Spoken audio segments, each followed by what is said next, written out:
Good morning, everyone. Welcome to In the Garden with Joyful Living. I am Kimberly Dixon. Give me just a moment. I'm going to invite a few friends to join us this morning.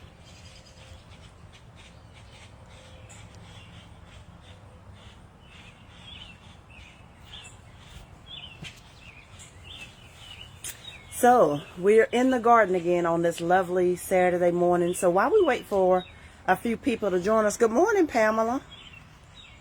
Morning, Jay. Man, let me tell y'all something. I am so very proud of you all and your performance in Finding Patience, the musical. So everybody knows I saw the production in 2017 and it was absolutely amazing. But what you guys have done, what Angie has done in the writing, this choreography, the singing, the lyrics, everything, just phenomenal. So somebody told me, Stephanie Shelling on the commented on the post that she sees this in a bigger venue, that it needs to be seen in other places. So you need to put that bug in Angie's ear that this just isn't for Holly Springs and for North Carolina. Other people need to see this because it's not just Holly Springs that has a history that's similar to this. And I really take my hat off to Angie for the strength. So that actually is going to play into what I'm going to talk about this morning. Are y'all performing today? But while we're waiting for other people to join, let me let you all look at the garden. Not getting too close, as a spider right there. And I'm going to leave it there because they help get rid of harmful insects. So they're not doing anything to me. There's that zucchini that we thought was going to die. There's a beautiful zucchini flower. And it's still doing well. My poor little cucumber, though. It just doesn't have enough pollinators. There's a cucumber there, but I literally, good morning, Sabrina, have gotten 2 cucumbers this season because there's just not enough pollinators around. Roma Tomatoes. I don't know if you guys remember, but last week and the previous weeks, there were lots of tomatoes on here. There are 2 on there now. I've eaten them all. My sunshine doesn't eat tomatoes, so it was me. It was all me. But we don't have any flowers right now because when it gets really hot, there's some a little one growing. When it gets really hot, production slows down, but it'll produce more flowers in just a bit to bring us lots of more tomatoes. That jalapeno. Today is the 2 final shows. We'll break a leg, brother. I'm so proud of y'all.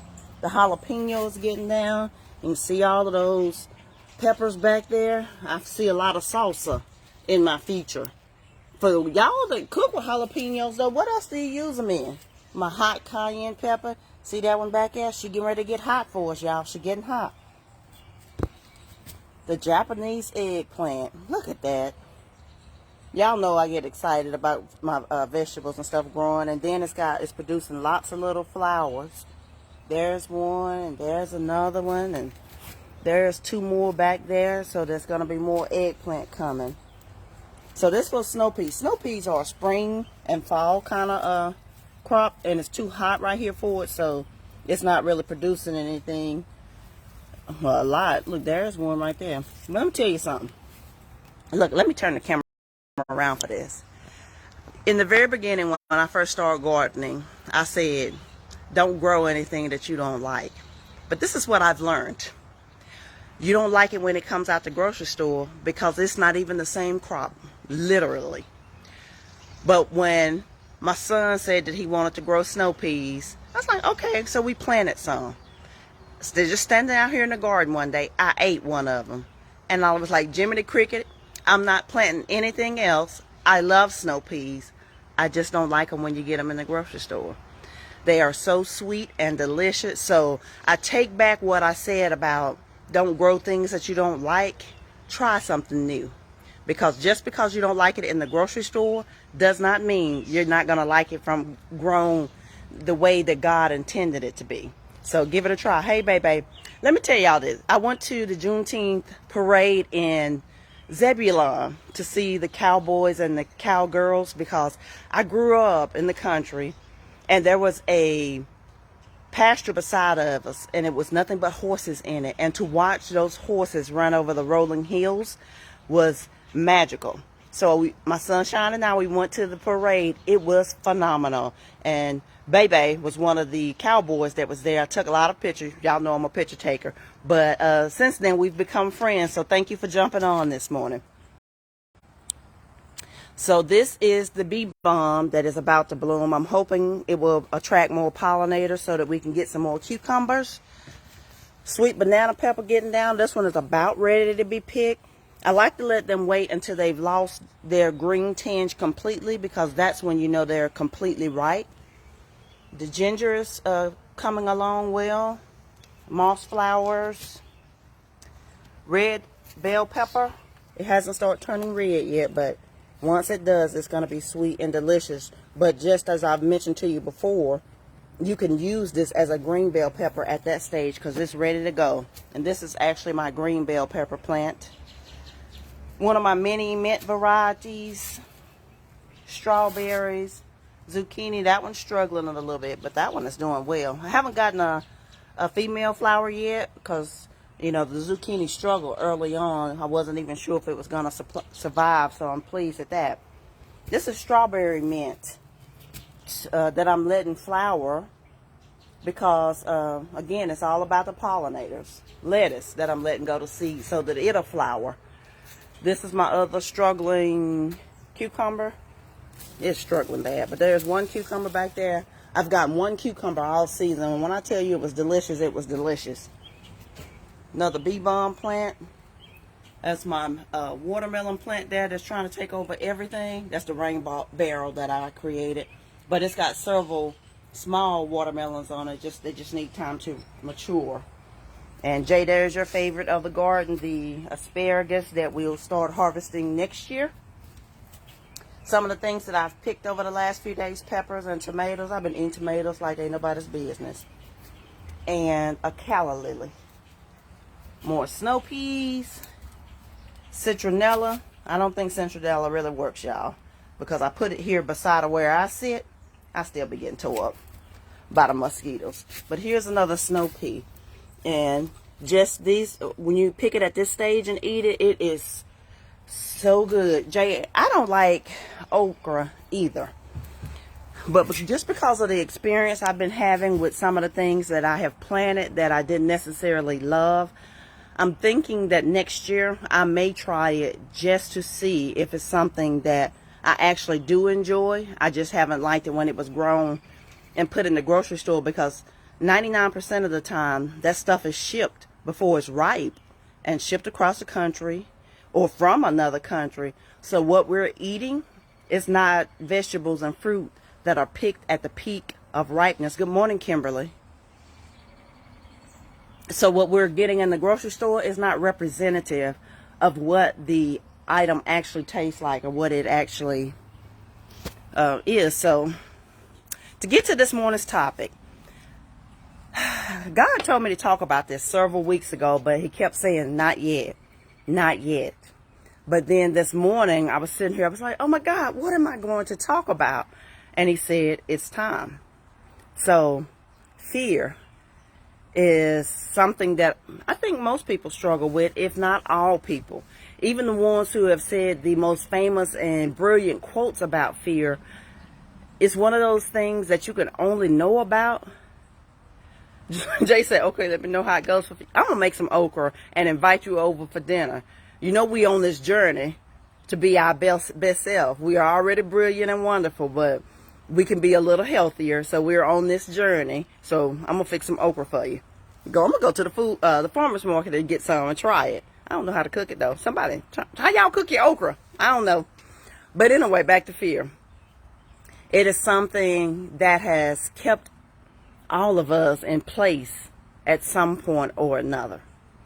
So I entitled the topic this morning, Our Greatest Fear.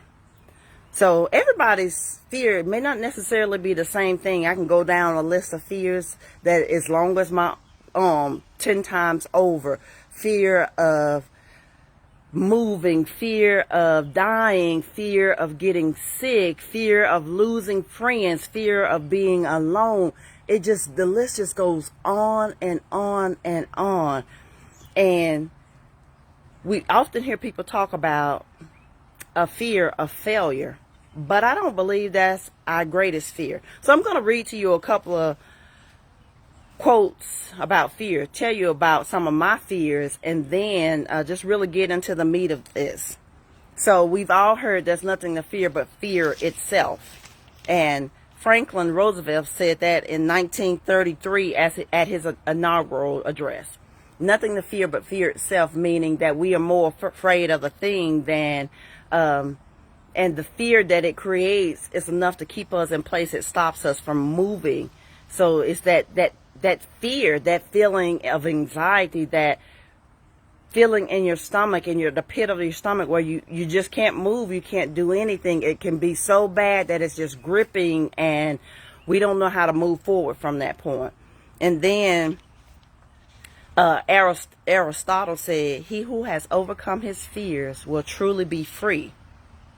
And author Marian Ferguson came back and said, "Ultimately, we know deeply that the other side of every fear is freedom." I want you to think about something. Do you see the theme in that? Freedom. So the first workshop I ever gave in Raleigh, I don't even remember what year it was now, was More Than a Conqueror. That was the title of it. And anybody that knows biblical scripture knows that's straight out of the Bible. But I entitled that because the whole theme of the workshop was overcoming your fear. Because I realized from my personal perspective that fear had kept me in place my entire life. But it wasn't fear of failing. It was fear of success. I'll never forget the first life coach I had. Her name was Sharon Shelton. Insight into Action was the name of a meetup group that she has. And I had been going to that, so I finally took the leap to work with her one-on-one. But she asked me about what I wanted to do, and I was like life coach or speaker, and gave her a rundown. And she asked me, "Well, what's stopping you?"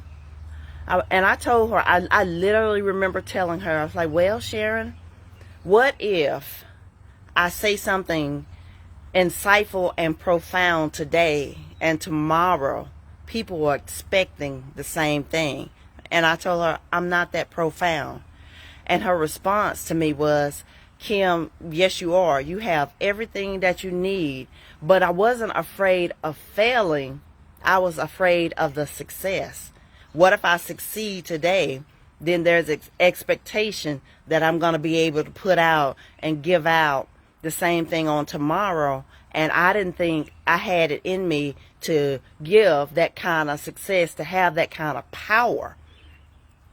So I realized in that moment, I wasn't afraid of failing. Shoot, I've been failing my entire life and I was still here. I wasn't afraid of that. I was afraid of that I would be wildly successful and I wouldn't be able to live up to other people's expectations. So I played small. I just stayed in my corner. Went through life, went to work every day, and didn't do anything. But after I became a life coach, I really started working on the fear factor to get me to move even when I was afraid. I started going into networking groups. I was an introvert, y'all. I'm still an introvert. I can stay home every day. But I started going to these events just to talk to people, just to work on not staying in place, not playing small. So the quote that I like the best that actually represents what fear is for many of us is by Marianne Williamson. I think it was a Return to Love that it was in, but it says, "Our deepest fear is not that we are inadequate. Our deepest fear is that we are powerful beyond measure. It is our light, not our darkness." Good morning, Alex. Oh, that's my nephew. Thank you for getting on, baby. So let me start over with that. Our deepest fear is not that we are inadequate. Our deepest fear is that we are powerful beyond measure. It is our light, not our darkness, that most frightens us. We ask ourselves, who am I to be brilliant, gorgeous, talented, fabulous? Actually, who are you not to be? You are a child of God. Your playing small does not serve the world. There is nothing enlightened about shrinking so that other people won't feel insecure around you. Let me read that again. There is nothing enlightened about shrinking. How many of us are shrinking so that other people are comfortable? About shrinking so that other people won't feel insecure around you. We are all meant to shine, as children do. We were born to make manifest the glory of God that is within us. It is not just in some of us. It's in everyone. And as we let our own light shine, we unconsciously give other people permission to do the same. As we are liberated from our own fear, our presence automatically liberates others. Good morning, Lori. So when I first read that quote, I was blown away because I realized that was the essence of what I had been doing my entire life. Playing small, shrinking back, because I thought, who am I to do this? I'm not that great. When the opposite of that is true, but it's not just true of me. It's true of all of us. All of us are uniquely talented, gifted, and brilliant in our own life. Laura said, I always love this since Coach Carter. Yes, I've watched that movie so many times. I've actually just watched it a few weeks ago. But we shrink back. We don't take on challenges because of the fear that we have in us, or because of the fear of that dark side of us. When I say dark side, I mean we all have done things in our life that maybe we weren't so proud of. Maybe we didn't want anyone else to know about it. So we thought that if anybody ever found out, good morning, Willie, if anybody ever found out who I am or what I did, then they won't believe me, they won't trust me, whatever our thought process is. But as the quote said, it's not the darkness that we are afraid of, it's that light that's in us. That if I let this brilliant light shine, what's going to happen? But what it does is it gives other people their permission to shine. So years ago, I started asking God in my prayers that when I entered the room, let people see you and not me. So when I started coaching, when I started speaking at events, when I first started, they would come up to me at the end and they would be like, oh, you're so brilliant, you're so gorgeous, I love what you said, I love what you did, how did you do that? And I was blown away because in the back of my mind is that fear still running. I'm like, did they just see what I thought I did? But it wasn't me that they were seeing. It was the light that God had already placed in me. So when you start stepping outside of your box and doing things in spite of the fear, in spite of your greatest fear, then that light shines. And we all know that darkness is simply the absence of light. When you let light shine, darkness can't exist. So don't be afraid of the dark. Let that little bitty tiny light in you shine, no matter how small the spark is. Because sometimes life trials and tribulations can dim it, but it don't ever put it out. So this morning, I want you to think about some things. What is it that you haven't done because of a fear of some type, whether it's a fear of failure, a fear of success, a fear of change? God, a fear of change it keeps us in the same job. It keeps us in the same relationships. And I'm not just talking about romantic relationships. I'm talking about sometimes it keeps us in friendships that are not beneficial to us. It keeps us living in the same city or the same state. If you've always had a dream to travel and move to other places, but it's been your fear of doing something you've never done before, this morning, I want you to really think. I don't care how old you are, whether you're in your 20s like my nephew Alex, or you're well beyond my age of early 50s, but what is that fear that you are hanging on to? I remember when my brother Malcolm, when he graduated college, he joined the Peace Corps and he went to Central America. I think it was Honduras he went to first. I think. Might not be, but. So he went to Honduras for the Peace Corps, did that for a couple of years. But when he came home, he had an invitation to go back to Central America and to play basketball.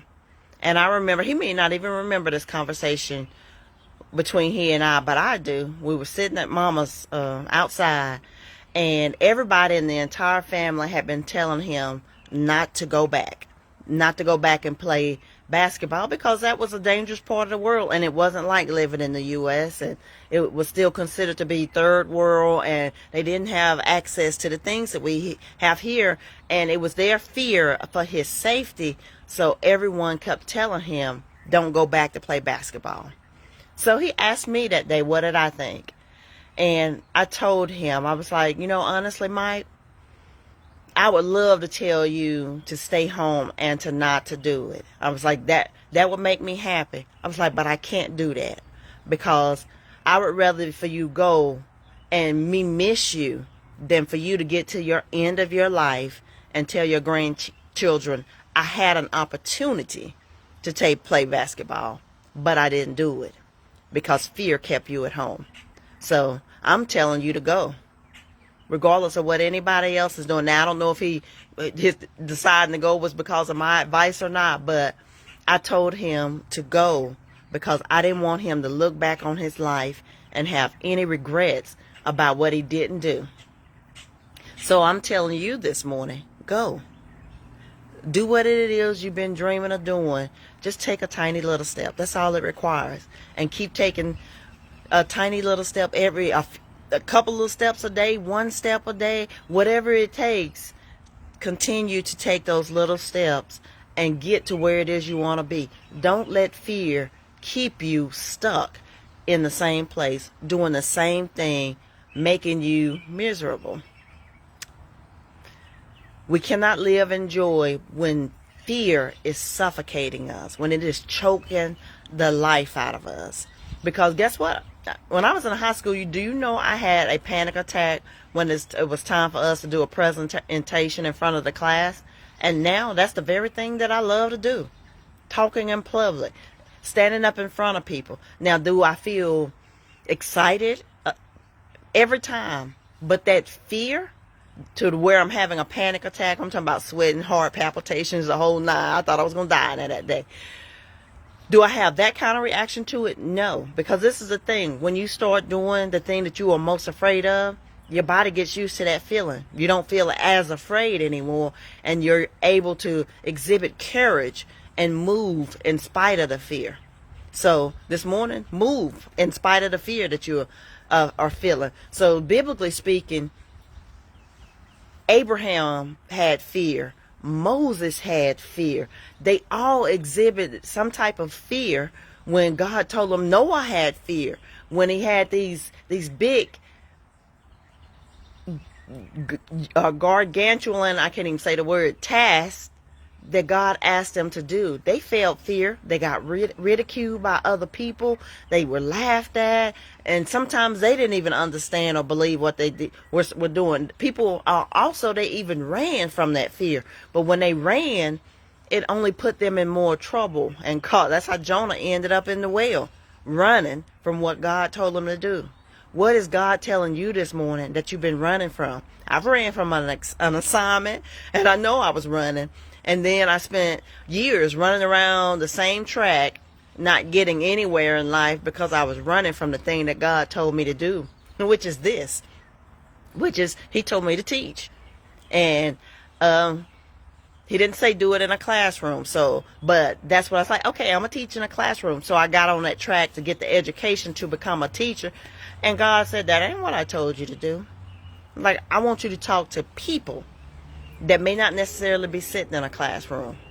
People that you grew up with, that you've met along the way, that you work with, that you can have influence and impact on because they can identify with your life. I was losing my words this morning. But when I didn't do what He told me to do, because of the fear that I wasn't exactly what Marianne said, that light in me, that the darkness in me outshined the light that was in me. But God already knew the purpose and the plan that he had for my life, that if I just let my that light that he had in me shine, I could have tremendous impact and tremendous influence. And that's exactly what I have. I'm not like super famous or anything, but I wish I could tell you the number of times I've went in a store and somebody recognized me and it was like, hey, people that I don't know, hey, you're Kim. Like, I don't know you.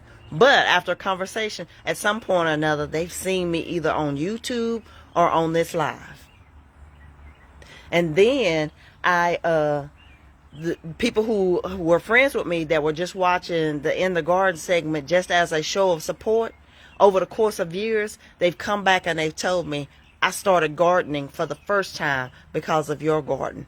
Or I picked gardening back up because of your garden. It was so beautiful. That's leading a life of impact and influence. That's doing exactly what God told me to do. So just because your path doesn't look like anybody else doesn't mean that you're not. You're supposed to be the trailblazer. Do it anyway. Do it anyway.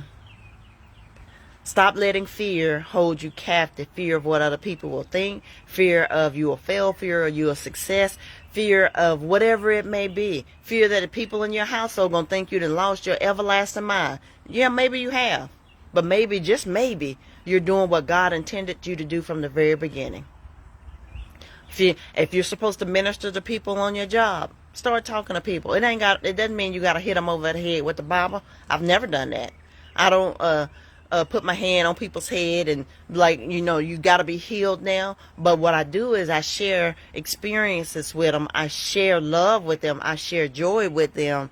And guess what? That light outweighs the darkness every time. So guys, this morning I want you to think about what your greatest fear is and then move in spite of it. So I'm going to end today by reading that same quote that I read at the very beginning, because I want you to know how powerful you are. I want you to know that that light in you is brilliant and it's not meant for you. It's meant to be shared for the world. So again, this quote is by Marianne Williamson, and it reads, our deepest fear is not that we are inadequate.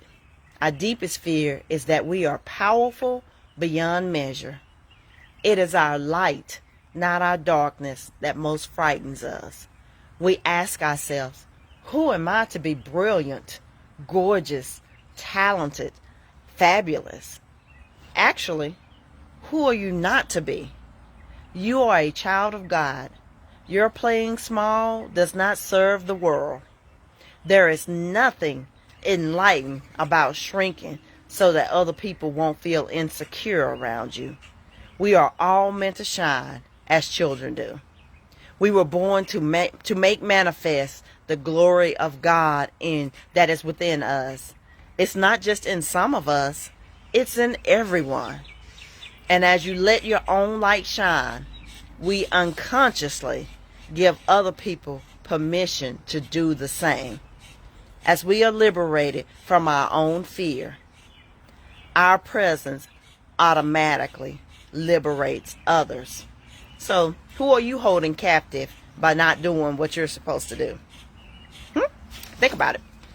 So, our greatest fear. What's your greatest fear? Think about it. Recognize it for what it is, and then move in spite of it. Kimberly Hines says, Winborn says, Matthew 5:16. Kimber, can you put that whole scripture?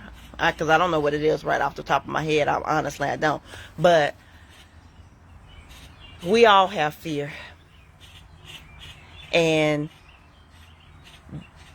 But in the words of Jesus, do not be anxious about anything. This comes out of Philippians 4. But do not be anxious about anything. Anything. But through prayer and supplication with thanksgiving, make your requests known to God. And the peace of God, which surpasses your own understanding, will guard your hearts and your mind through Christ Jesus. So that's my greatest wish for you. Don't be anxious about anything. When you are fearful, take it to God and then take a step. Move in spite of your greatest fear.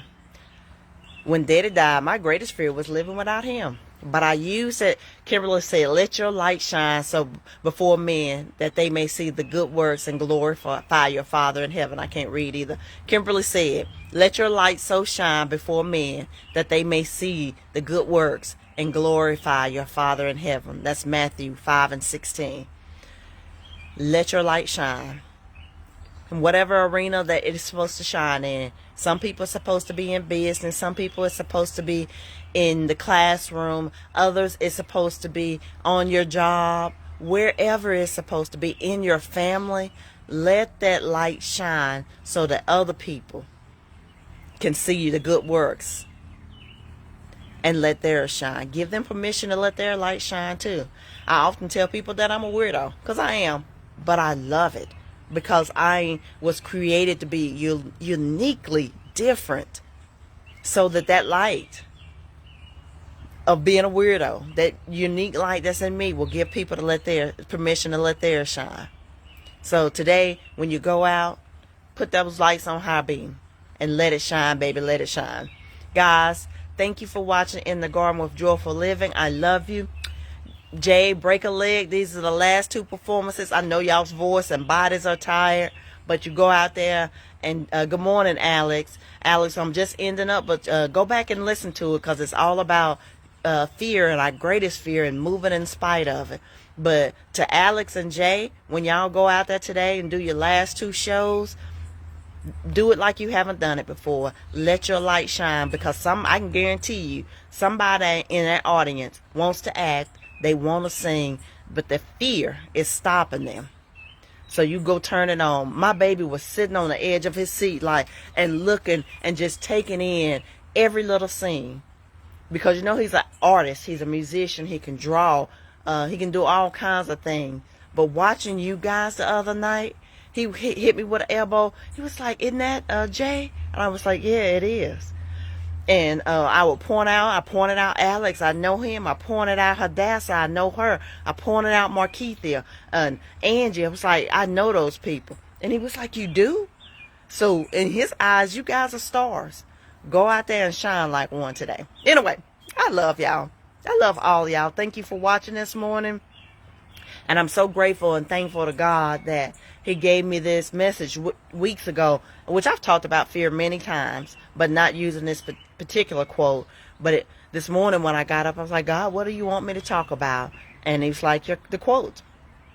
And so didn't write anything down, didn't script anything, because fear is something that I know a whole lot about. So guys, I love you. Have a great day. I'll talk to you soon. Bye-bye.